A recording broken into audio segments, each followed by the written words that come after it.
પ્રભુ ઈસુના જીવંત અને પવિત્ર ત્રિએક નામમાં વાલા ભાઈઓ અને બહેનો, આપ સર્વને લોગોસ બાઇબલ સ્ટડી તરફથી હું પ્રેમી સલામ પાઠવું છું.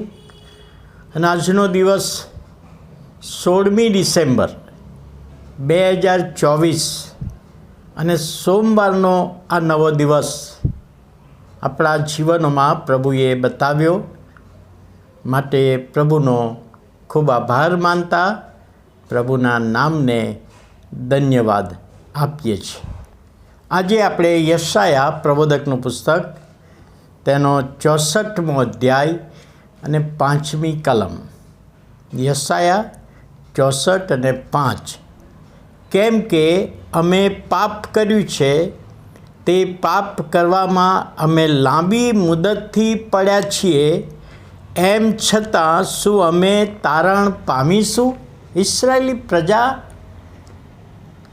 અહીંયા આગળ પ્રભુનું વચન યશાયાની મારફતે આપવામાં આવ્યું કે આ કલમમાં ઇસ્રાયેલી પ્રજાનું જે ચિત્ર બતાવવામાં આવ્યું છે, પાપી અવસ્થાનું વાસ્તવિકતા રજૂ કરે છે. પહેલી બાબત તો કબૂલાત છે. અમે પાપ કર્યું છે. હવે વ્યક્તિ પોતાના જીવનમાં પાપની કબૂલાત કરે તે જરૂરી છે. પ્રભુનું બાળક બનવાને માટે વિશ્વાસ કરવો, અને વિશ્વાસ કર્યા પછી જો કોઈક પાપ થઈ જાય છે તો પ્રભુની આગળ કબૂલાત કરી લેવાની જરૂર છે. કબૂલાત ક્યારે થાય? જ્યારે ભાન થાય, જ્યારે ભાનમાં આવે, એને ભાન થાય કે મેં આ ખોટું કર્યું, મેં આ ઈશ્વરની વિરુદ્ધ પાપ કર્યું છે, મેં ઈશ્વરની આજ્ઞા તોડી છે, એવું એને સમજ થાય, સ્વીકારે. પેલો ઓડાવ દીકરો બાપના ઘરમાંથી બધું લઈને જતો રહ્યો, બધું ખર્ચી નાખ્યું, વાપરી નાખ્યું, હવે કશું જ રહ્યું નથી. અને એને ભાન થયું, તે સાવચેત થયો, એ ભાનમાં આવ્યો, અને ત્યારે એણે કબૂલાત કરી કે મેં પાપ કર્યું છે. જ્યાં સુધી વ્યક્તિના જીવનમાં એ પાપનું ભાન ના થાય, આ પાપ જ નથી, જો એવું જ માન્યા કરે તો કબૂલાત થવાની નથી. અને એટલા માટે કહે છે કે અમે પાપ કર્યું છે. બીજી બાબત, પાપની મુદત કેટલી? વ્યક્તિ એના જીવનમાં પાપમય જીવન, શૈતાન સાથેના સંબંધો રાખીને જીવે તો ઇસ્રાયેલી પ્રજા કહે છે અમે તો લાંબા વર્ષોથી પાપ કર્યું છે.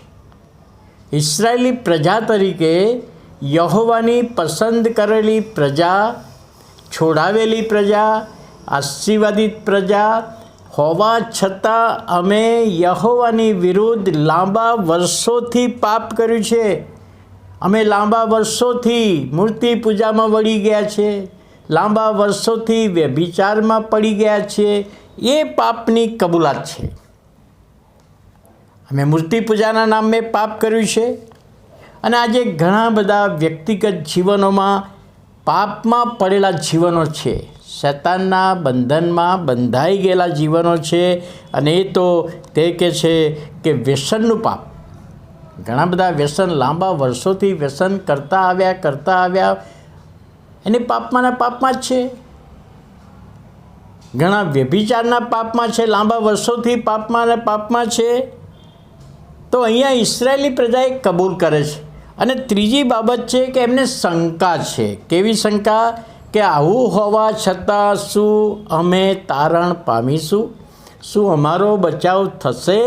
અને પ્રભુ યહોવા કહે છે હા, તમારો બચાવ થશે. મેં આગળ કહ્યું એ પ્રમાણે કે તમારા પાપ જો કે લાલ વસ્ત્રના જેવા હોય તો પણ હિમ સરખા થશે, એ હું કરી શકું છું. ગઈકાલે પણ આપણે એના આગલા દિવસ જોયું હતું કે હું તમારા પાપને સંભાળીશ નહીં, તમારી હકીકત જણાવો. એટલે અહીંયા આગળ પ્રભુ એ બાબત કહેવા માગે છે કે વિવાદ કરીએ, તમે મારી આગળ કબૂલ કરો અને હું તમને પાપની ક્ષમા આપીશ, તારણ પામશો. પ્રભુ ઈસુ ખ્રિસ્તને શિષ્યોએ પણ પૂછેલું ત્યારે પ્રભુ ઈસુએ કહેલું કે માણસોને જે અશક્ય લાગે છે દેવને શક્ય છે. પેલો જુવાન જ્યારે જતો રહ્યો, તારણ પામવા ના આવ્યો, ત્યારે તો વાલા ભાઈઓ અને બહેનો એ બાબત પર આપણે ભાર મૂકીએ છીએ. અને 2024ના વર્ષનો આજે 16મી ડિસેમ્બર, હવે 15 દિવસ બાકી છે આ 2024ના. પછી 2025માં આપણે પ્રભુની કૃપાથી પ્રવેશ કરીશું. ત્યારે આ લોગોસ બાઇબલ સ્ટડી દ્વારા આપણે જુદી રીતે પ્રભુનું વચન શીખવાના છે. દરરોજ તમને એક બનાવ, એક દાખલો, એક એક્ઝામ્પલ તમને આપવામાં આવશે અને એમાંથી પ્રભુનું વચન આપણે શું શીખીએ છીએ એ બતાવવામાં આવશે. પણ આખા વર્ષમાં પ્રભુએ આપણી સહાય કરી અને આજે પણ પ્રભુનું વચન કહે છે એ પ્રમાણે કે અમે પાપ કર્યું છે તો શું અમે બચી શકીશું? અને પ્રભુનું વચન કહે છે હા, પ્રભુ આપણો બચાવ કરશે, પણ જો કબૂલાત કરીએ અને છોડી દઈએ તો આ વચન દ્વારા પ્રભુ એનો આશીર્વાદ આપે. પ્રાર્થના કરીએ. વાલા પ્રભુ, અમે તમારો આભાર માનતા તમારા નામને ધન્યવાદ આપીએ છીએ, સ્તુતિ કરીએ છીએ. આજનો આશીર્વાદ આપો, આજના વચનનો આશીર્વાદ આપો, તમારા હાથોમાં સોંપાઈએ. પ્રભુ ઈસુના નામે સાંભળો, માન્ય કરો. આમેન.